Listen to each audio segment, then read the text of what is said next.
This is a Film Stories original podcast. When you make decisions for your company, you always look for the no-brainers. And if you have a lot of mailing and shipping to do, Stamps.com is the ultimate no-brainer. It streamlines your process to make your business more efficient, which makes you less busy. Mail checks, invoices, legal documents, books, and everything you need to keep your business running with Stamps.com. Seamlessly connect with every major marketplace and shopping cart if you sell online. Schedule package pickups through the dashboard and automatically see your cheapest and fastest shipping options from different carriers, with rates up to 89% off USPS and UPS rates. And with the Stamps.com mobile app, you can take care of mailing and shipping wherever you are, even on the go. Make the same no-brainer decision as over 1 million other business decision makers with Stamps.com. Sign up at Stamps.com with code PROGRAM for a special offer that includes a 4-week trial, plus free postage and a free digital scale. No long-term commitments or contracts. That's Stamps.com, code PROGRAM.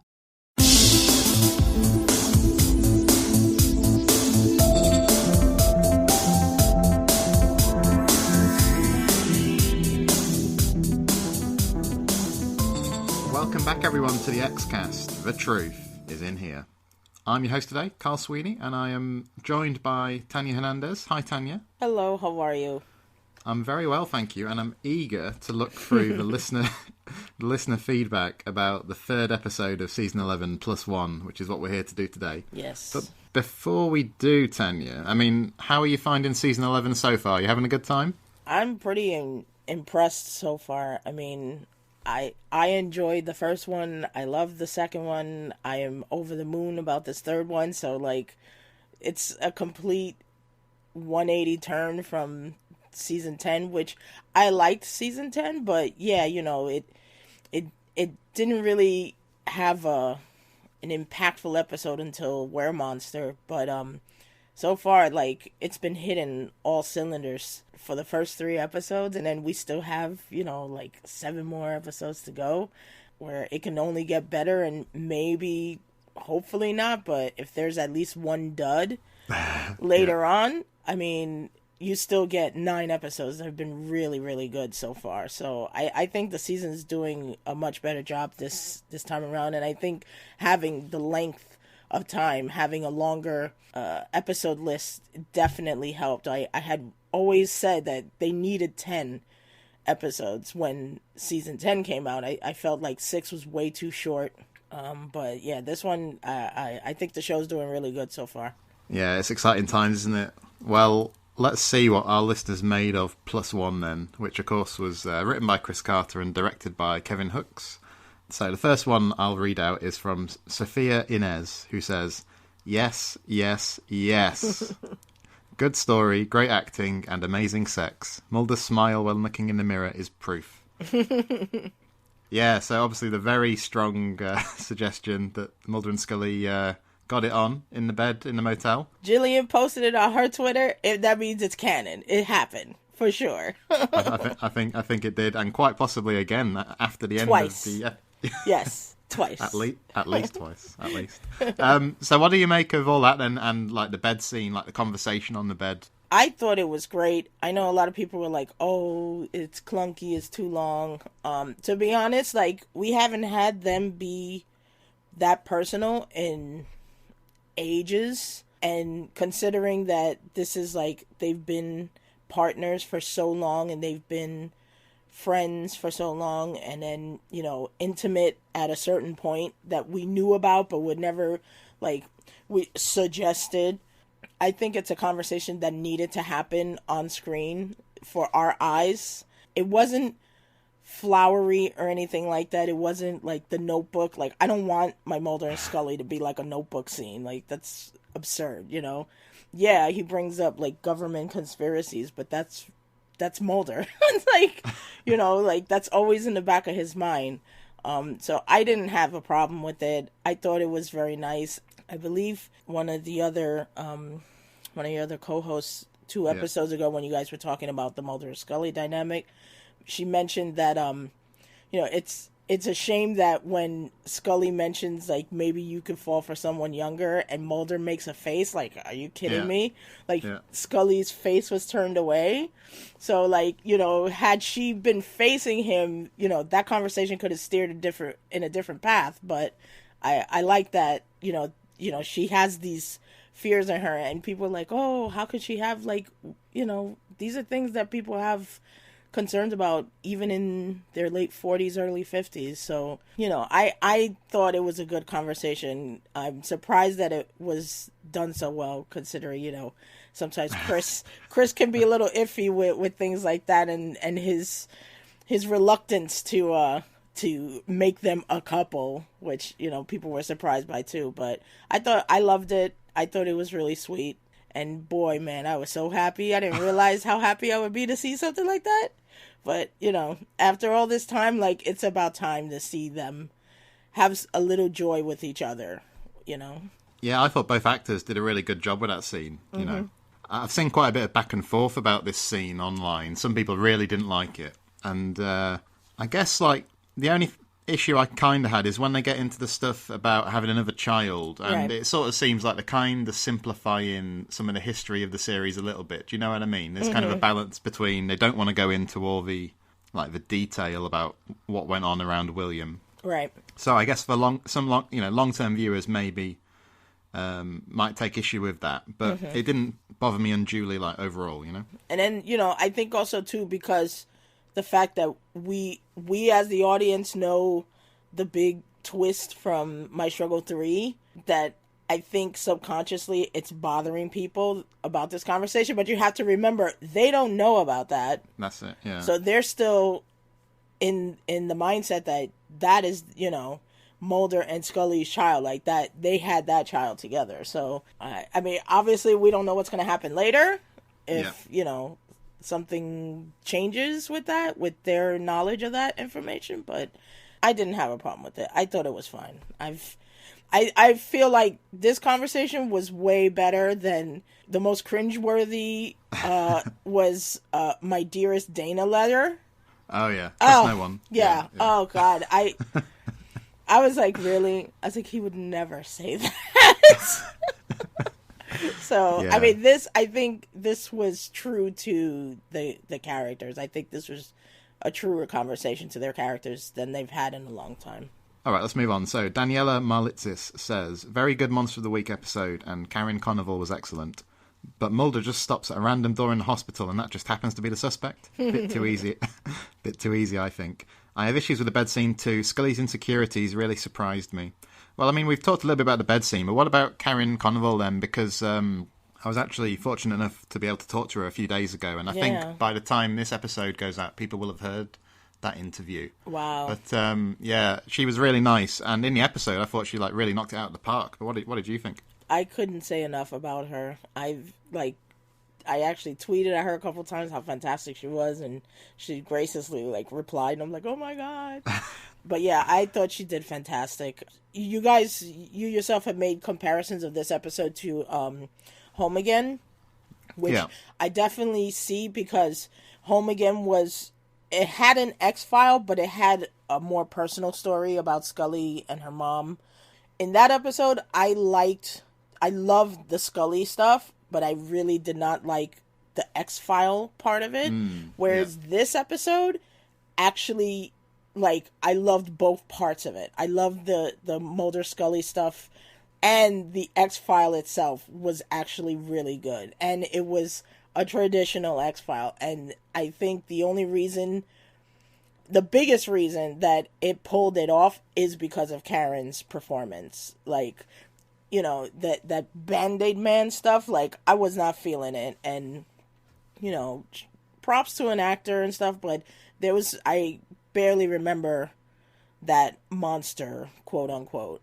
But you will remember, Chucky and Judy. And it's because of Karen's performance that she pulls this off. Any lesser actor, it would have been utter nonsense and garbage, I think. And I mean, and to see the dedication into how she created these characters, and she posted on Twitter her original photos that she took of herself when she was getting ready for her test screen for this Yeah. character, and like Yeah, I saw that. I'm scrolling through the 4 pictures and I'm like, they look like 4 different people. Like it's amazing what she did just physically alone, and then to emote it on screen. It was incredible. So I think this episode does a better job than Home Again did, and part of it is because of David and Gillian's portrayal of Mulder and Scully, and really getting to the heart of their characters and really being comfortable in their characters this time around, and because of Karen's performance in this. I mean, those two together, it's a fantastic episode. Yeah, I agree. I think because her performance was like so strong, it meant that the fact that midway through it takes this pivot into being a Mulder and Scully kind of character piece. Because she was so good, it didn't detract from it, anytime she was on screen, it really like registered. I thought. And I think those two things also, because it's so strong in those parts, like you can forgive some of the little things, like Mulder happening to stop by that door, taking a wild gander. I mean, he's done it a million times, so Yeah, it's true. it's like you're like, okay, you're like whatever. So Yeah. I can forgive that. It's not that big of a glaring issue to me, because everything else is working so well in the rest of the episode. All right, so let's move on. So Kaylee says, loved it obviously, but I'm on guard because of the whole this man thing. I'll come back to that in a sec. She says, I don't know what's real and what's fake, but all in all, the episode was incredible, and I felt old school X-Files vibes. So, have you been following the this man stuff? Do you know what that's referring to, Tanya? That fourth face in the Lone Gunman picture? Yeah, and Yeah. in this episode, that he reappeared on the drum kit in the teaser as well. Did he? So he did. So I didn't even notice that. yeah, no, I didn't notice until somebody pointed it out. It's really like blink and you'll miss it. Oh, wow. I have to look that up. Yeah, when Darren Morgan's episode comes, we're all going to be kind of glued to the screen looking for him. But obviously at this stage, it's still like unclear what the purpose is. Is it just an in-joke? Is it pointing at something else? Who knows? I mean, I've been seeing people talk about the alternate reality thing, too. I would be very upset if everything up to this point has not really happened. I would be so pissed off, I swear to God. Please, Chris Carter, don't do something like that, because I would be so livid. I like the concept of alternate realities, but they've never done it. It's never been something like, who's gonna start something like that? Like, I think let's continue the course that we're going on. Let's not freaking throw alternate realities and get into Lost territory with that, because as we know, Lost started off really good and then it turned to garbage. I don't want this. I want this to end well. This is supposed to be the last season ever. Please don't overcomplicate things on something that's already been overcomplicated for 11 seasons. So, I think if anything, it's probably just a Easter egg, to be honest with you, just to get people talking. That's kind of my instinct, but I could well end up with some egg on my face in a few weeks. We'll see. You and me both. I really hope not, but Yeah. All right, let's do a couple more. So Elizabeth says, it was a very strong Monster of the Week for sure. I thought there was a lot of metaphorical imagery in there, as in Mulder and Scully fighting themselves basically, which I found interesting that Chris Carter included that within a relationship-heavy episode. Was there a correlation there? Was Carter trying to imply that Scully and Mulder need to fight their own demons first before ever fixing their relationship? Speaking of the relationship aspects, the bed was extremely personal and sometimes hard for me to watch, which I think was part of their goal. Sometimes I felt like their conversation during the bed scene was out of place after seeing their extremely comfortable and flirty behaviour in this. Maybe episodes should have been flipped. Overall, great episode. So, I mean, we're going to come back, because this comment about maybe the episode should have been flipped comes up again later, so we'll return to that. So let's just... the next one is from Reynard Muldrake, and he says, it has a season 3 feel similar to Chris Carter's The List. Better than average episode, quite forgettable if it weren't for Karen, who was brilliant. Well, I'm not sure if people are going to forget those bed scenes, personally. Right. But I'll take the point. Bed scene, clunky and too long. Last scene at the door, good. No one seems to be discussing Dean chatting up Lisa, probably because it's not Scully. 6.5 out of 10. So Dean being the lawyer. The lawyer, yeah. And Lisa being the waitress. I think what I liked about Dean, even though he's kind of, he's just an incidental character. Yeah.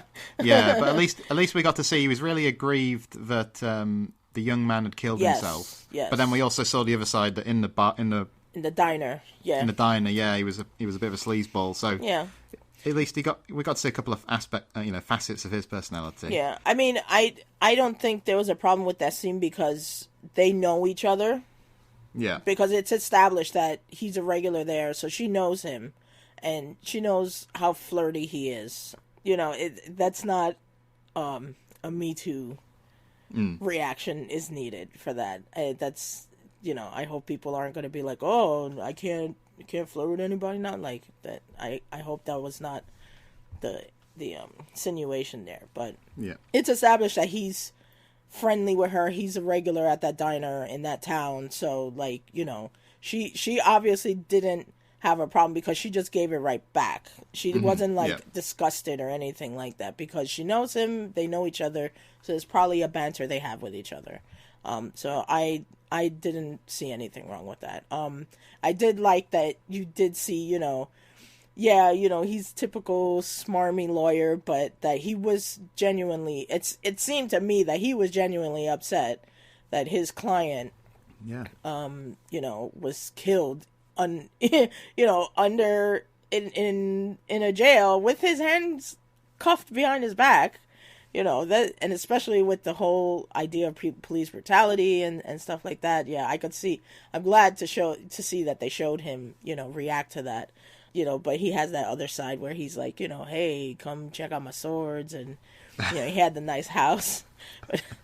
And I figured like he was talking about like a couple of swords, and then when they showed his house, I'm like, wow, guy, like, why don't you just put anvils on the ceiling? And just like walk through them while you're at it, But yeah, I thought he was fine. He was a minor character, but they actually gave him a lot considering, he wasn't like a main focus of the episode. Yeah, that's what I thought too. I thought very quickly sketched in character, but I thought the actor did well as well. And on the issue that Reynard says of it has a season 3 feel, I don't know. I felt like it kind of had a season 7 type feel to me. Except with the fact that we saw what was going on with Mulder and Scully's relationship, whereas in season 7 it's we kind never, of always got suggestions and hints that maybe not. Yeah, definitely. I could see season 7 more than a season 3. Yeah, I think maybe the aspect of them, the opening scene with them in the office definitely felt more like a season 3 type of vibe where you start in the office, he gives his presentation, and and she gives her opinion, and then they go. But I do like that. So I saw, I don't know if any comments coming up mention about some people were like, oh, how could she still be a skeptic? She will always be the skeptic. When you make decisions for your company, you look for the no-brainers. And if you have a lot of mailing to do, Stamps.com is the ultimate no-brainer. Mail checks, invoices, documents, and everything you need to keep your business running.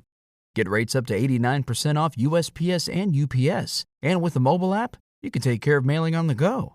Make the same no-brainer decisions as over 1 million other businesses with Stamps.com. Sign up at Stamps.com with code PROGRAM for a special offer. That's Stamps.com, code PROGRAM. When you make decisions for your company, you look for the no-brainers. And if you have a lot of mailing to do, Stamps.com is the ultimate no-brainer. Mail checks, invoices, documents, and everything you need to keep your business running. Get rates up to 89% off USPS and UPS. And with the mobile app, you can take care of mailing on the go. Make the same no-brainer decisions as over 1 million other businesses with Stamps.com. Sign up at Stamps.com with code PROGRAM for a special offer. That's Stamps.com, code PROGRAM. But instead of before being so flabbergasted by Mulder's suggestion, she's like, okay, here's that. She's like, all right, well, let's see what happens. Like, she takes it better. Like, she gives it more consideration, and he even gives more consideration to her theories. Whereas before they were kind of like, no, it's science. No, it's the unexplained. You know, they're more like apt to flow into each other's like thought processes better than before, which they should after 25 years. And what I liked about, you know, how it starts off with like an old school feel with the presentation and so on. I like the fact they weren't trying to play up the stuff about Scully reflecting on her age from like the first scene. I like the way it kind of came up quite, not naturally, but it came up when Judy kind of... nasty Judy. yeah, when she like laid into her. I thought that was quite a good way to do it, personally. Yes, yeah. All right, so let's do a few more. So MKB 2018 says, it was such a classic and fun X-Files episode. Could have easily been part of the original series, similar direction and the great music. Karen was phenomenal, and the Monster of the Week story was fun and spooky. Also, the Mulder-Scully relationship was top-notch, and then in brackets, twice in one episode. And then, Katie says, loved it, felt like authentic Mulder and Scully. Love how they don't commit to each other in words and are coy with each other, but it's plainly obvious they will be together forever. A truly great episode. Yeah, well, this one's an interesting contrast with the next message, which is from Vanessa from the Not Another X-Files podcast. And she says, I enjoyed it, but I'm conflicted. The stuff with Mulder and Scully in the bed made my shipper heart go pitter-patter, but it was pretty contrived. But the episode had a real classic suspense and horror vibe, and I loved that. Also, the stuff with Mulder and Scully in bed didn't give us any closure on their relationship. It's still up in the air. Chris Carter just loves to torture us. So, Katie's kind of saying that, you know, there's a bit of coyness, but it's obvious they'll be together forever. Whereas Vanessa sort of feels like it's still unresolved and up in the air. I mean, where do you stand on that, Tanya? Do you feel tortured by Chris Carter, or are you kind of happy with it? I mean, I'm happy with it so far. If they would have just resolved it in one bed scene, I would have been like, what?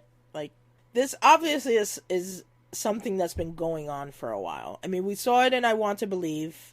You know, Scully would love to have been with Mulder all this time, but, you know, he goes through a depression, or he goes through this, like, crazy things where he's trying to, expose the government conspiracies, and it gets too intense, you know, and she has to back away, like, for her own sanity, probably. But she always goes back, you know, or he'll always ask her to come back, or somehow. So, you know, it's not going to be a simple cut and dry with them. Yeah. I don't expect it to be, and I don't want it to be. I never did. Like, I was always a no Romo fan until, like, my stance was always no Romo until the end. So, like, I liked the dynamic, the, you know, the tension. Even after they started showing they were going into more, you know, romantic leanings, I like that, you know, it wasn't a simple, like, sweep her off her feet type of thing. Yes. Because that's not them. Like, that's just not them. And I don't want it to be them. I want them to be happy. You know, I love the idea that, you know, they do exist as a couple in some form of fashion, but I know because of them, because of the characters, it's never going to be just, you know, it's never going to be a storybook fairy tale for them. But I do know that they will always be together in some form of fashion, whether definite romantic, you know, or just, you know, if I hate using the phrase the friends with benefits thing because it sounds so cheap, because their relationship is not cheap like that. You know, it's more meaningful than anything like that. You know, I mean, some people have needs, they have that intimacy, so they, you know, will express it in that form. I don't have an issue with them at the end of this episode, at least, not definitely saying, okay, you know, let's move in together and let's live together or whatever. I don't have an issue with that. If it ends up like that at the end of the season, great. But if not, I won't be mad, because I will still know that they still love each other. They're still going to be in each other's lives no matter what. So that's what I would want more than anything. And I'll tell you, the line I liked there was when Mulder says, I'll come push your wheelchair with my wheelchair. I thought that was a nice line. So that was cute. That was really cute. Like, you know, and you believe him. Like, you will believe that he will definitely be there doing something like that, you know? All right, Michael Black says, best Chris Carter script since season 8. old school Monster of the Week story with some great Mulder and Scully moments. I mean, I really liked Carter's Improbable in season 9, but other than that, yeah, definitely back to season 8, I think. Wendy says it had a classic X-Files feel to it, which I loved. I'd have liked a little more menace from the doppelgangers, although I did enjoy the way it edged over into comedy. Great to see Karen Conover back, amazing work. I liked the Mulder-Scully interaction, even if some of the dialogue was a little clunky. It all seems a bit too good to be true, and I think we'll get the rug pulled out from under us before the end. I fear we're in for a horrible surprise, or lack of surprise. Generally, for me, there were some bits that still felt a little stilted, parts that didn't gel properly into the whole, but overall I was pleasantly surprised. A really enjoyable Monster of the Week. Yeah, so this thing about I fear we're in for a horrible surprise, I think you just detect from some fans like a bit of apprehension about, I guess, the ending of the series, you know. I can sort of see where that comes from. I'm sort of like parking those fears for now, and I'm just kind of enjoying the week to week, you know. Right. Yeah, I mean, like I said, you know, if he brings out this alternate reality BS, I will be so upset. But, you know, I mean, the proverbial rug will probably be when Mulder and Scully get the information that Smoking Man may possibly be the biological father of William. That's probably the rug. But I don't, like I said before in other posts and stuff, I don't believe that he is. I believe he just said that to Skinner to save his ass. I think we'll get another twist with that, and you know, I still think it's Mulder's kid. I just think he's just saying that, and somehow he found a way to use Mulder's DNA to get Scully pregnant. I definitely believe he had a hand in getting her pregnant. Artificially inseminating her, but I don't think biologically the child is his. All I know is that Chris Carter has alluded to the series taking a 90-degree turn in the final episode, I think. So make of that what you will. Oh, Chris. We shall soon find out. It's only a few weeks. We'll find out. All right, just a few more comments. And Kathy G says, I loved that Mulder and Scully were working a case together and it was a good, scary story. Karen Conover was fantastic. I'm happy Mulder and Scully were spending time together, but their relationship seems to be where we left off after Babylon instead of following episode 2, this. Continuity issue? Alternate universe? And then in reply to Kathy, Beth said, I was also thinking airing order, perhaps meant to be aired My Struggle 3, +1, and then this. I mean, I can see the argument there in that you'd go straight from the motel door scene to, and then if this came afterwards, you'd have Mulder and Scully kind of on the couch, slumped in front of the TV. So in a way that would be a nice flow, but on the other hand I like that the story of this came after My Struggle. You know, I thought the Langley story, because it had myth arc tie-ins. Right.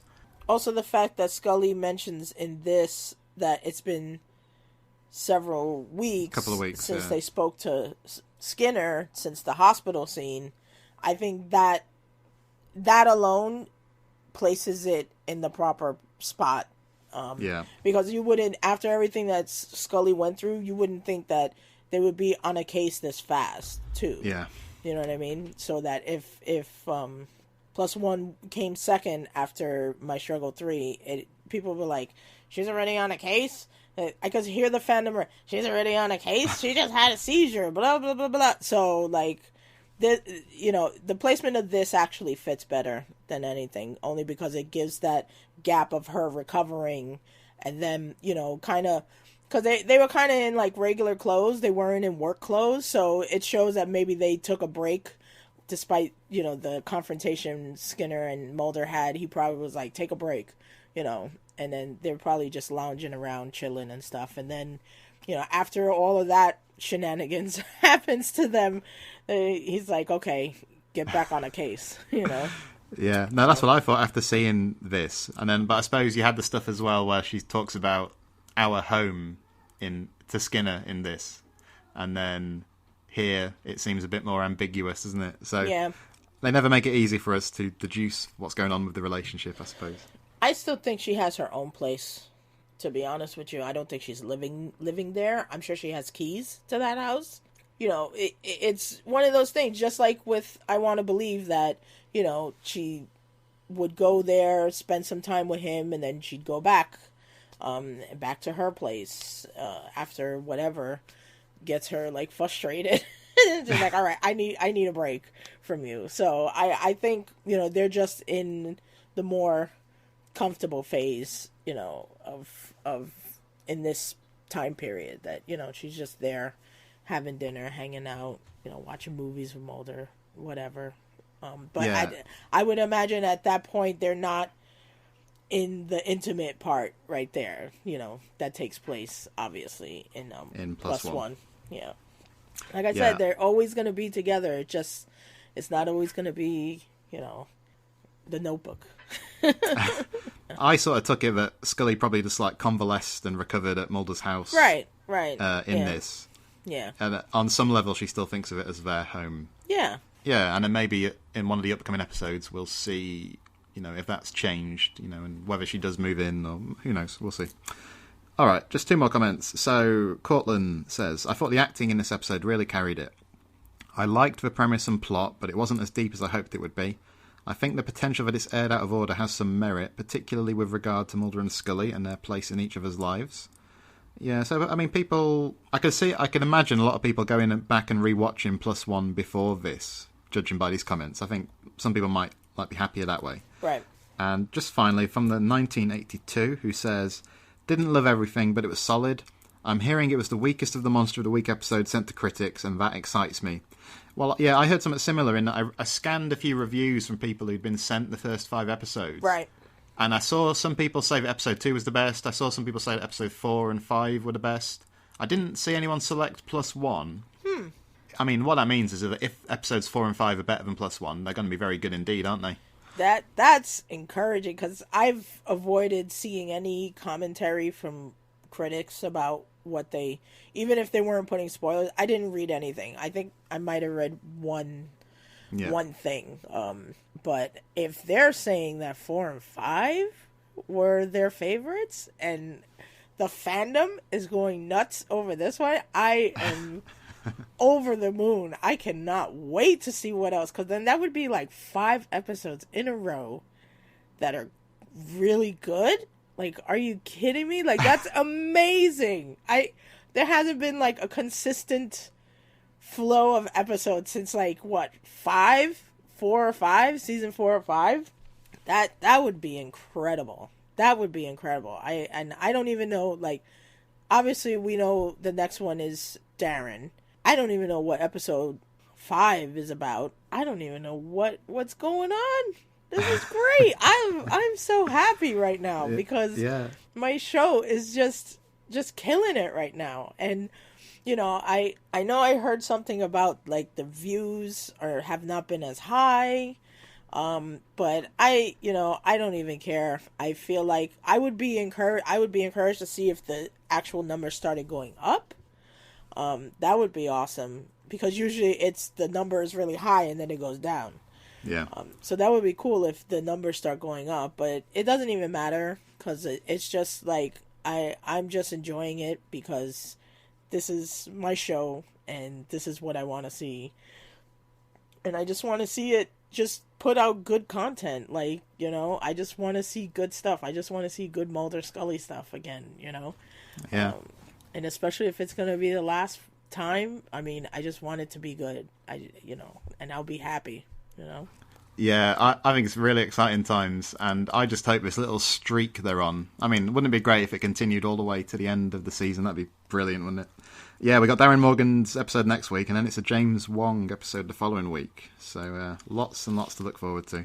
And in regards to ratings, I think they held steady from this to plus one. Okay. So it'd be interesting to see if, like, on the back of that, maybe they tick up slightly. A little bit. Yeah, especially with, I mean, from what I've seen, like, people were like, they were like, wait a minute, they're together? Like, from some of the reviews I read online for the episode, like, people were just over the moon. Even people that, I guess, writers that are mild fans of the show, were just really excited about that, and I guess people reading that might encourage more people to be like, okay, let me give it a try again. Some of the people that might have said, oh, after season 10, like, oh, this show's garbage or whatever, Yeah. So I'm curious to see how how that works out. But yeah, I mean, so like I said, 3 episodes in a row, I think that have been some of the 3 best episodes in a long time, possibly getting to 5 that are going to be excellent. Like, that's insane. That's insane. I'm just so excited to see what we got in store for us. All right, Tanya. Well, I'm always keen to end on a positive note, so I think we'll wrap up there. So just before we go, I mean, where can people find you online should they wish to contact you? I'm super active on Twitter lately. And if you don't mind seeing me repost X-Files stuff for the next couple of weeks, then join me there. You can find me at Amazon Agent on Twitter. I'm also on Instagram on Amazon Agent. And yeah, you can find and my YouTube. I've actually been recording. I've been doing live streams while I'm watching the episodes live with some friends of mine. So I'm still editing the episode that plus one, so I could put that up, and just getting our reactions during the commercials of what we just seen, and they've been pretty fun because my friends are all crazy. So so yeah, and every Wednesday I've been live streaming on YouTube during the episode. So if anybody's interested in and they want to chat with someone, chat with a couple people while it's going on, you could join me there on youtube.com/AmazonAgent. Great stuff, and I'll just say thank you to everyone who sent in some listener feedback for us today. This wraps up our coverage of Plus One, but we'll be back in a few days to start our coverage of Darren Morgan's The Lost Art of Forehead Sweat. And in the meantime, you can find us on Twitter and Facebook at the usual places. But until next time, listeners, trust no one.